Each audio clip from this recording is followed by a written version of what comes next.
What's your relationship to Twitter? Well, hopefully we're friends, although I don't know if he has Twitter that what Twitter would say.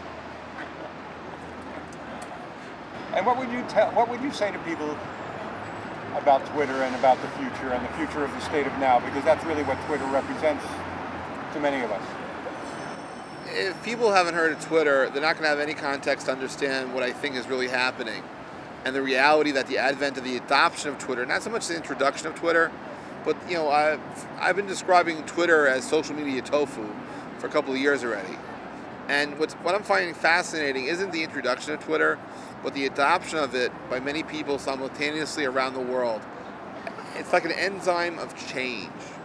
And this change agent is affecting politics around the world. It's affecting the advertising industry. It's affecting the celebrity-fan relationship. It's affecting the media as a whole. And you know what? It's affecting a lot more too. And for those of you in different affected businesses, you start to understand and appreciate what this means. But we're living in a very interesting time where we're all pioneering a field. We don't necessarily even understand even know the name of the field we're pioneering, but we're doing something special. So as far as my relationship with Twitter, well, I use it on the surface as a platform to communicate with the world. Each morning, wherever I am in the world, I say good morning, just to engage in some light-hearted conversation. Sometimes those conversations turn meaningful, sometimes they're a little dark, philosophical, but they're there. It's as if I'm standing on a street corner saying hello, and instead of strangers just walking by looking at me like, why is this guy standing on the corner saying hello? People respond from all over the world. It's by being in New York at 6 a.m. and saying good morning, do I realize it's 6 p.m. at night in Perth, Australia. It's 11 in the morning in London, 12 noon in Paris, 1 in the afternoon in Tel Aviv. I'm reminded about all of this. I'm reminded that, it's 11 and a half hours difference at night in India from where I live. I mean, it's just an incredible place to be alive and to be. So I use Twitter as a platform to communicate. I'm using it now as a source to hopefully make a little bit of money by bringing people together and challenging the status quo and examining what does this mean. I'm using it as a way to promote ideas, to connect people with people, to sometimes wane and wax on different stuff. I'm there to share other people's ideas. When I see someone say something that I think is profound, I'll retweet it. News and information that I find interesting to me, I'll share it. Videos that people have made that I like, I'll share those too. So I'm here to communicate, I'm here to connect.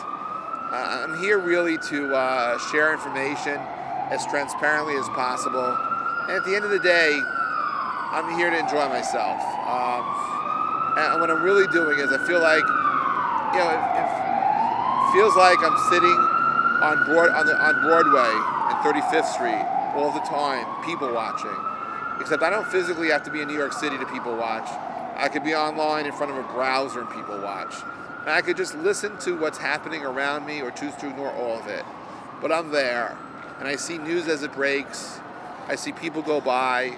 I can wave to some, ignore others, and just be in my own la-la land if I want to be. You see, Twitter offers all of this and more to everybody. There's some people out there you trust, others you learn not to trust, and you're learning about a real world that's evolving around us that if you ever saw the movie The Matrix, I feel like we're closer to being in the Matrix now than ever before. That it's in our minds and how we visualize how this all connects. And the reality between real life and online life is blurring a little bit. And blurring more this year than ever before for me. And I think in the future, we're going to be spending more time online, less time face-to-face. And that does bother me, because I think that the more virtual we are, the more we have a need for human interaction and connection. But so what does Twitter mean to me? Right now, it's where you'll find me. It's where I live. It's where I connect. It's where I think. And it's where I am now. I'm not on a city street. I'm someplace in Twitter. Greetings from Twitterville.